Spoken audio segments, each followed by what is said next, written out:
Nah, hari ini kita akan belajar materi baru yaitu tentang logaritma. Kalau kemarin kita belajar tentang eksponen, di eksponen itu kita menentukan hasil dari sebuah perpangkatan. Jadi kalau misalnya ada 2 pangkat 3 ya, hasilnya 8 misalnya gitu ya. Kita menentukan hasilnya ini berapa. Nah, kalau di logaritma yang kita tentukan itu adalah dia pangkatnya berapa. Jadi, itu yang akan sekilas yang akan kita pelajari tentang logaritma. Tentunya kita akan memulai dari definisi terlebih dahulu. Apa definisi dari logaritma? Jadi, kalau misalnya kita punya bentuk logaritma seperti ini, A log B sama dengan C. Jadi nanti notasi logaritma itu log seperti ini ya. Jadi A log B sama dengan C. Jika dan hanya jika A pangkat C sama dengan B. Jadi, kalau misalnya kita punya bentuk logaritma, A log B sama dengan C, jika dan hanya jika A pangkat C sama dengan B.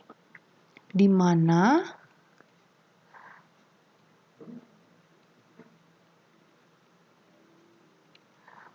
A itu adalah basis logaritma.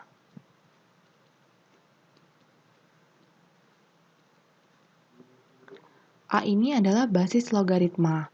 Syaratnya, A ini harus positif atau lebih dari 0. Dan A ini tidak boleh 1. Mengapa syarat dari basis logaritma itu harus lebih dari 0 atau harus positif? Karena kita mau hasil perpangkatannya itu selalu positif. Kalau misalnya bilangan pokoknya itu negatif, contohnya min 2. Misalnya min 2 kita pangkatkan. Kalau pangkatnya ganjil, hasilnya kan negatif. Kalau pangkatnya genap, hasilnya positif. Hasilnya berubah-ubah terus. Oleh sebab itu, kita mau dia itu selalu positif. Oleh sebab itu, A atau basisnya itu harus positif. Sedangkan mengapa basis logaritma itu tidak boleh 1? Karena kalau bilangan pokoknya 1, mau pangkatnya berapapun, ya hasilnya tetap 1. Oleh sebab itu, bentuk logaritmanya menjadi sia-sia saja. Oleh karena itu, A-nya tidak boleh 1 dan A-nya harus lebih dari 0. Lalu, apa yang dimaksud dengan B? Di sini, B itu hasil dari perpangkatan kan? Nah, iya, B itu adalah hasil perpangkatan atau nama kerennya itu numerus. Nah, itu B. Di sini B punya syarat juga. Apa syarat dari B? Syarat dari B itu lebih dari 0. Nah, B lebih dari 0 ini adalah sebagai hasil dari syarat yang A ini tadi. A kan tidak boleh 1 dan A ini positif. Berarti nanti hasilnya harus positif juga. Jadi B lebih dari 0 ini adalah akibat dari akibat dari syarat A ini. Selanjutnya C-nya itu apa? C-nya ya pangkat. Nah, jadi ini adalah definisi dari logaritma. Jadi ini diingat ya. Kalau ada bentuk logaritma A log B sama dengan C, jika dan hanya jika A pangkat C sama dengan B.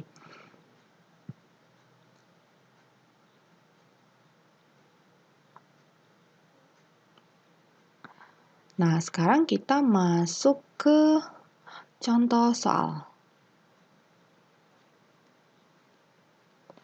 Ingat dulu ya tadi bentuk definisi dari logaritma itu A log B sama dengan C jika dan hanya jika A pangkat C sama dengan B. Kita simpan sini. Oke, sekarang kalau misalnya ada contoh seperti ini. 2 pangkat 3 sama dengan 8 kan?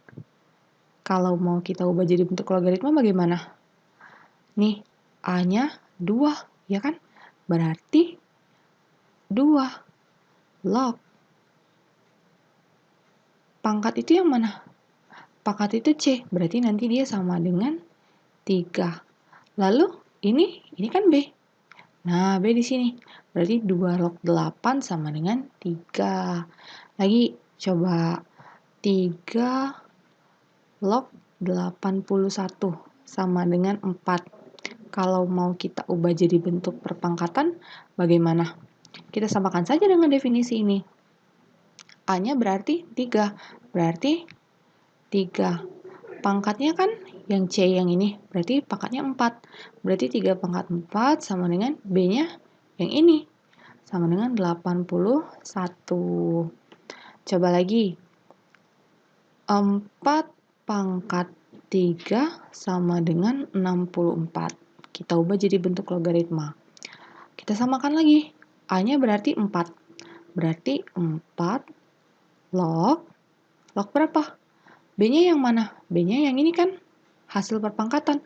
Berarti 4 log 64 sama dengan 3. Jadi, seperti itu ya. Contoh, kalau kita mau mengubah dari bentuk perpangkatan menjadi bentuk logaritma atau dari bentuk logaritma menjadi bentuk perpangkatan menggunakan definisi logaritma.